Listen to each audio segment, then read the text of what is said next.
You know the deal. Complete the mission, you get 10 years off your sentence. You fail to follow my orders in any way, and I detonate the explosive device in the base of your skull. Love him or hate him, these are your brothers and sisters for the next few days. Any questions? And? Yes, that is your hand. Very good.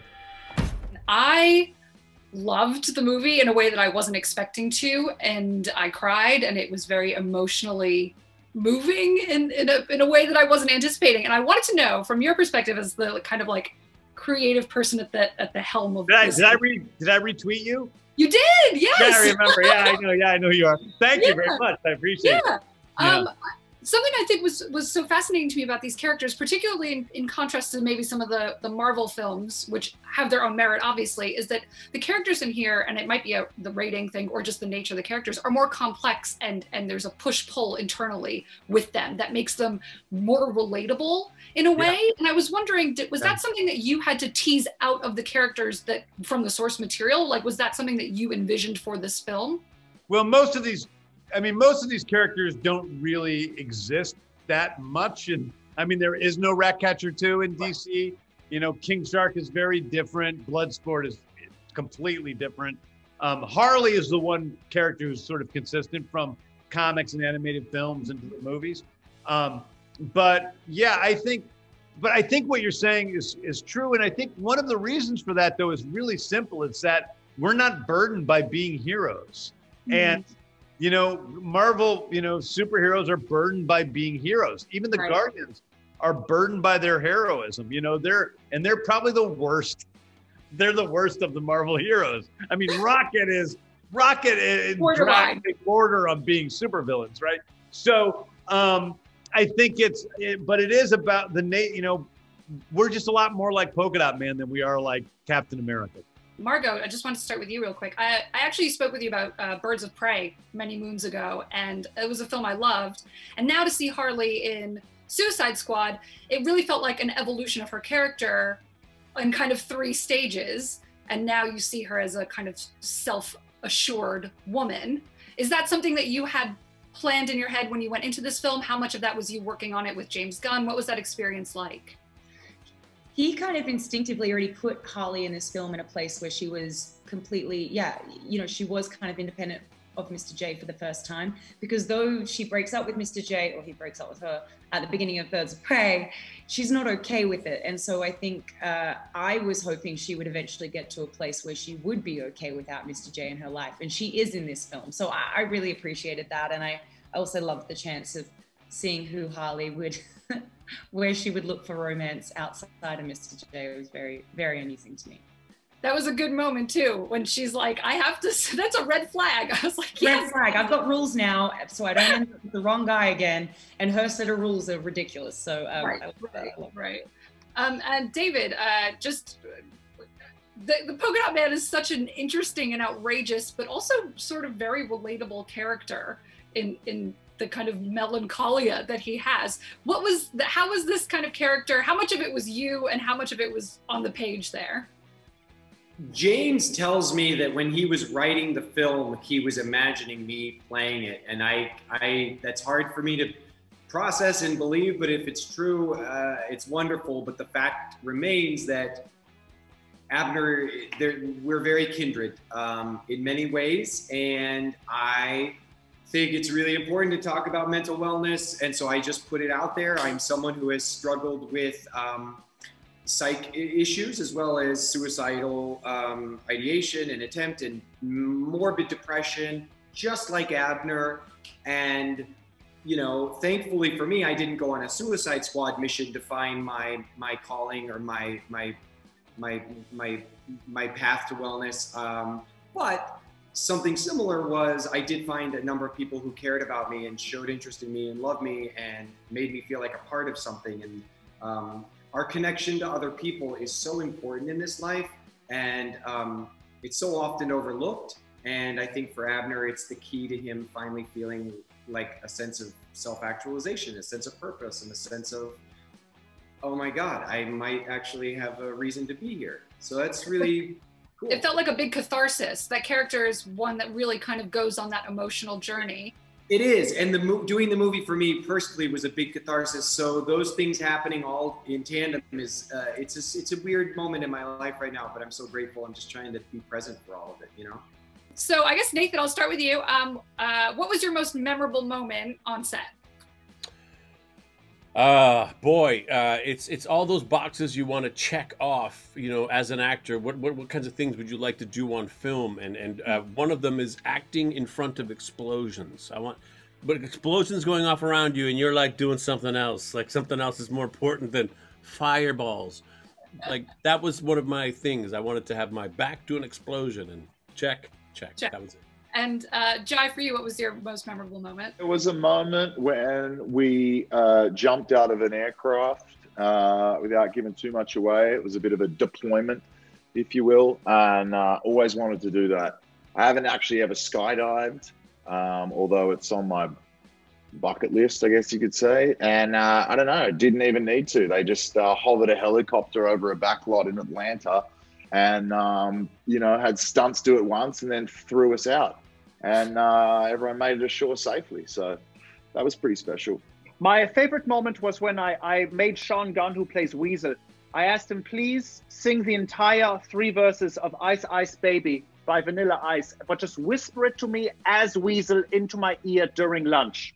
And he did it. I guess one of my first questions is I was thinking, obviously having worked on Doctor Who, you're no stranger to like big alien craziness, but was it kind of like another day at the office for you, or was this totally different to your experiences with Doctor Who? Well, it was totally different because it was so much bigger. I mean, everything about it was bigger.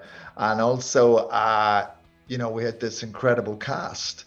You know, I'd turn around and see, you know, Margot and Idris and John and David Dastmalchian, and you know they were just a sensational group of people to be around. And also there was more money, you know, in something like Doctor Who. We don't really have enough. Everything in Doctor Who falls to pieces. You know, the props all fall to pieces, and the costumes have to be stuck together with duct tape and Velcro and stuff. With this, everybody looked as good in real life as they look in the movies. You know what I mean? The actual everything. They weren't all just held together with safety pins and stuff. That's kind of the appeal of Doctor Who a little bit. That's what I like. I like the kind of B-movie kind of cobbled together quality of it. You know, that there's never really quite enough money, but the ideas are often very special. That's what I like. But it's also nice to be somewhere where they do have enough money to make the monsters look scary. Scary. What was your favorite filming sequence that you did? My favorite film sequence was there's a sequence where we arrive at Jotunheim in the rain, when the rain starts, and we're all walking through the rain, because that took like 3 days. I think it was like my first 3 days, and I didn't say anything, although it's only there for about a minute on the screen. And they had this colossal rain machine. I mean, on Doctor Who or in most things, when there's rain, there's just sort of, you know, the fire department, a guy with a hose, or if you're lucky, the fire department or something. This was I've never seen anything like this. It was the rain machine was suspended on wires so high above us that when it started, you could see the rain coming. You could see it coming, and it would take like 5 seconds before it hit you. It was so high. And then they could alter the size of the drops and stuff like that. And it was just amazing. So, and that's why you get these amazing shots of it. But also it meant everybody was soaked to the skin. There's really no kind of way to get around that. You know, you're just soaked to the skin, and then they say cut, and you've got to wait for them to set it all up again. And you can't get changed again. You just have to stand. And that was an amazing thing. See this fabulous cast, all these big stars standing, soaked to the skin, dripping wet, with not one word of complaint from anyone. Amazing. And I thought, wow, these are pros. You did it! Oh, that's great. That's a good one. That's a really good one. Say no to Flula. Yes. And I guess just real quick, if I can get from each of you, what is any other Suicide Squad character that you would have loved to play? Flula, if you want to start. Oh, I would have loved to play a King Shark because I love to just ingest calories, and King Shark just loves to ingest. There's no rules. He's like Outback Steakhouse, except he eats everything beyond the steak as well. Nobody cares. An automobile? Sure. A Hyundai Sonata? Enter my belly. Nathan, for you? I would just I feel like I would gravitate to whoever had the most comfortable costume. And that might be Polka Dot Man. Right. That little jumpsuit he wore. Yeah, I don't know how hot that was. Man, I think those things heat up. Like they're, you know, when they activate. I don't know how comfortable that'd be. He has just normal clothes, right? He just wears normal. Flag's just wearing a kid's t-shirt. A children's t-shirt. That's it. I'll wear that. I would take Harley Quinn. She has a wonderful red gown in this iteration, and I honestly look for any opportunity to put on a dress. So that'd be my choice. I could do like a fashion show of all of you guys in the Harley Quinn runway. We should have a runway set up of everyone else in Harley Quinn costumes. Hell yeah, I'm here for it. Yep. Oh, I'd love to have played Polka Dot Man. Although I think David Dastmalchian plays it so brilliantly. There's no, you know, he is Polka Dot Man. There is nobody else to do that.